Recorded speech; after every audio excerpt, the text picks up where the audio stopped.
எல்லாருக்கும் வணக்கங்க. இப்போ புதுசாக ஒரு நியூஸ் வந்திருக்கு. அது என்னங்கிறத பார்க்கலாம் வாங்க வீடியோக்குள்ளே போகலாம்.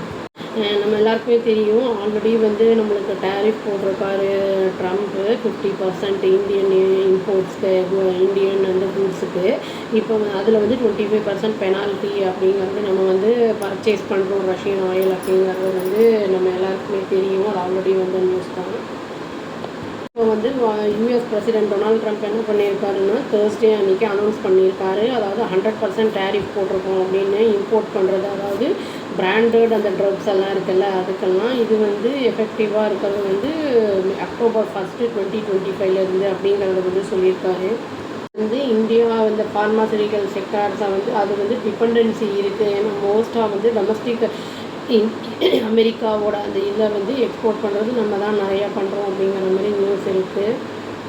இது இந்தியாவை இம்பேக்ட் பண்ணலாம் அப்படிங்கிற மாதிரி இந்த 3 நாள் இந்தியா பாதிக்கப்படலாம் அப்படிங்கிற மாதிரியும் நியூஸ் வந்திருக்கு. அக்டோபர் 1 இது இம்ப்ளிமெண்ட் பண்ண போகிறோம் அப்படிங்கிறத அவர் சொல்லியிருக்காரு இந்த ப்ராடக்ட்ஸுக்கு. இது என்னென்னா, அதாவது கம்பெனி சப்போஸ் அங்கே மேனுஃபேக்சர் பண்ணுறாங்க பிளான்ட் அது அமெரிக்காவில் அப்படிங்கிற மாதிரி இருக்கிற பட்சத்தில், அந்த மாதிரி இருக்கும்போது அவங்களுக்கு அந்த டேரிஃப் போட மாட்டோம் அப்படிங்கிறதையும் அவர் சொல்லியிருக்காரு. ட்ரூத் சோஷியல் அப்படிங்கிற அந்த இதில் சொல்லியிருக்காரு. அவருடைய அந்த போஸ்ட் என்ன சொல்லுது அப்படின்னா, இது இந்த ஃப்ரேம் ஒர்க் அந்த இம்போர்ட் பண்ணுறாங்க, இந்த டேக்ஸஸ்லாம் போடுறாங்கல்ல, அது டொமஸ்டிக் மேனுஃபேக்சரிங்கை அந்த குறைபாட்டை நீக்கும் அப்படிங்கிறத சொல்லியிருக்காரு. கவர்மெண்ட் பட்ஜெட் அந்த இதில் கவர்மெண்ட் பட்ஜெட் குறைபாட்டை நீக்கும், இன்க்ரீஸ் டொமஸ்டிக் மேனுஃபேக்சரிங்கை இன்க்ரீஸ் பண்ணும் அப்படிங்கிறத அவர் சொல்லியிருக்காரு. இந்த நம்ம ஃபார்மா அந்த இதெல்லாம் சப்போஸ் கன்ஸ்ட்ரக்ட் பண்ண ஆரம்பிச்சிட்டாங்க, அது அண்டர் கன்ஸ்ட்ரக்ஷனில் இருக்குது, இல்லாட்டி இப்போ ஆரம்பிக்க போகிறாங்க, அந்த மாதிரி இருக்கிற பட்சத்தில் அவங்களுக்கு டேரிஃப் இருக்காது அப்படின்னு சொல்கிறாரு. இப்போ ஆல்ரெடி ஸ்டார்ட் பண்ணியிருந்தாங்கன்னா அவங்களுக்கு இது தேங்க்ஸ் அப்படிங்கிற மாதிரியும் அவர் சொல்லியிருக்காரு. இப்போது லேட்டஸ்ட்டு டேரிஃப் அந்த இதில் என்ன சொல்லியிருக்காருன்னா, 50% டியூட்டி ஆன் இம்போர்ட்டில் கிச்சன் கேபினெட்ஸ்க்கு, அப்புறம் பாத்ரூம் அந்த வேனிட்டிஸ்க்கு, அப்புறம் 30% அப்பால்ஸ்டர்ட் ஃபர்னிச்சர்ஸ்க்கு, அப்புறம் 25% ஹெவி ட்ரக்ஸுக்கு அப்படிங்கிறதையும் சொல்லியிருக்காரு. இது சொன்னது லேட்டஸ்ட்டாக இப்போ சொல்லியிருக்கிறது. என்ன சொல்கிறாங்கன்னா, டேக்ஸஸ்லாம் தேவைப்படுறது இதுக்கு நேச்சுரல் அந்த செக்யூரிட்டிக்கும், அப்புறம் அதர் ரீசன்ஸ்க்காகவும் அப்படிங்கிறதையும் மென்ஷன் பண்ணியிருக்காரு. அவரோட லார்ஜஸ்ட் எக்ஸ்போர்ட் மார்க்கெட் எதுன்னா அந்த மெடிசன்ஸ் அந்த இதை கூட்ஸை எக்ஸ்போர்ட் பண்ணுறது இந்தியாவுக்கு, இது அமெரிக்காவுக்கு. இந்த financial year 2024 India $27.9 billion worth இருக்கிற அந்த ஃபார்மாவை எக்ஸ்போர்ட் பண்ணியிருக்காங்க. 31% அதான் யூஎஸ்க்கு போயிருக்கு அப்படிங்கிற மாதிரி சொல்லியிருக்காங்க. அதாவது ஃபார்மாசூட்டிக்கல் எக்ஸ்போர்ட்ஸ் என்ன சொல்கிறாங்கன்னா, ப்ரமோஷன் கவுன்சில் ஆஃப் இந்தியா அப்படிங்கிறவங்க என்ன அது இந்த இண்டஸ்ட்ரி பாடி அதை பற்றி சொல்லியிருக்காங்க. இந்த லாஸ்ட் 6 monthஸில் $3.7 பில்லியன் அந்த ஃபார்மா ப்ராடக்ட்ஸை எக்ஸ்போர்ட் பண்ணப்பட்டிருக்கு அப்படிங்கிறதையும் சொல்லியிருக்காங்க 2025.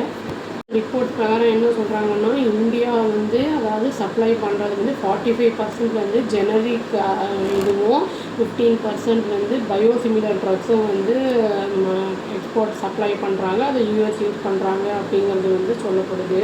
ஃபர்ம்ஸ் அதாவது டாக்டர் ரெட்டீஸ், ஆரோபிண்டோ ஃபார்மா, அப்புறம் ஜிடஸ் லைஃப் சயின்சஸ், சன் ஃபார்மா, அப்புறம் கிளாண்ட் ஃபார்மா, இவங்கெல்லாம் 30 to 50% டோட்டல் ரெவென்யூ அமெரிக்கன் மார்க்கெட்டில் தான் அவங்களுக்கு வருது அப்படிங்கிற மாதிரி சொல்கிறாங்க.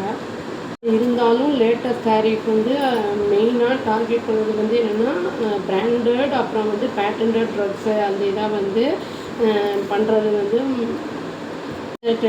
இந்த காம்ப்ளெக்ஸ் ஜெனரிக்ஸ் அண்ட் அப்புறம் இந்த ஸ்பெஷாலிட்டி மெடிசன்ஸ் எல்லாம் வர்றதில்லை, அது அண்டர் ஸ்கேனர் அப்படிங்கிறத சொல்லியிருக்காங்க. அது மட்டும் இல்லாமல் இப்போ நிறைய மேனுஃபேக்சரிங் ஃபெசிலிட்டிஸ் யூஎஸில் இருக்குது அப்படிங்கிறதையும் சொல்லியிருக்காங்க. அமெரிக்கன் கன்சியூமர்ஸ்க்கு என்னென்னா டிபெண்ட் பண்ணியிருக்காங்க லோ காஸ்ட் ஜெனரிக்ஸ், அதாவது மெடிசன்ஸ் மேனுஃபேக்சர் பண்ணுறோம் இல்லையா இந்தியாவில், அது எக்ஸ்போர்ட் பண்ணுறது. இப்போ ஹை டேரிஃப் போடுறதுனால என்ன ஆகுதுன்னா ப்ரைஸ் அங்கேயும் எக்ஸஸாக ஜாஸ்தியாகும், அதனால இன்ஃப்ளேஷன் ஆகும். ட்ரக்கு வந்து அப்போது நம்ம அனுப்ப முடியாமல் போச்சுன்னா அவங்களுக்கு ஷார்ட்டேஜ் இருக்கும் கண்ட்ரியில் அப்படிங்கிறதையும் சொல்லியிருக்காங்க. இதுக்கு இடையில் வந்து என்னென்னா இந்தியன் கம்பெனிஸ் ஆப்ரேட் பண்ணுறாங்கல்ல கம்மியான மார்ஜினில் யூஎஸ்ஏவுக்கு அந்த இதில் வந்து ஜெனரிக் ஸ்பேஸில் அவங்களுக்கு வந்து காஸ்ட் இந்த மாதிரி ஸ்ட்ரகிள் பண்ணுவாங்க. இந்த மாதிரி வந்து இம்போஸ் பண்ணும்போது அவங்களுக்கு நிறைய வந்து டேரிஃப் போடும்போது அப்படிங்கிறதையும் வந்து சொல்லியிருக்காங்க. ஆல்ரெடி வந்து நம்மளுக்கு டேரிஃப் போட்டிருக்காரு. இப்போ வந்து ட்ரக்ஸுக்கு புதுசாக 100% அப்படின்னு வந்து போட்டிருக்காரு. இது வந்து பாதிப்புகளை ஏற்படுத்தும், நம்மளுக்குமே ஏற்படுத்தும். அங்கே கன்சியூம் பண்ணுறவங்களுக்குமே மெடிசன்ஸ் எல்லாம் இல்லைன்னா அவங்களுக்கும் வந்து இந்த ஹெல்த் இஷ்யூஸ்லாம் வரத்துக்கெல்லாம் வாய்ப்புகள் நிறைய இருக்குது. இதில் வந்து திரும்பி ஏதாவது சேஞ்சஸ் கொண்டு வர போகிறாரா என்ன ஏது அப்படிங்கிறது தெரில. இதில் H1B விசாவோட அந்த இஷ்யூ வேறு போயிட்டுருக்கு.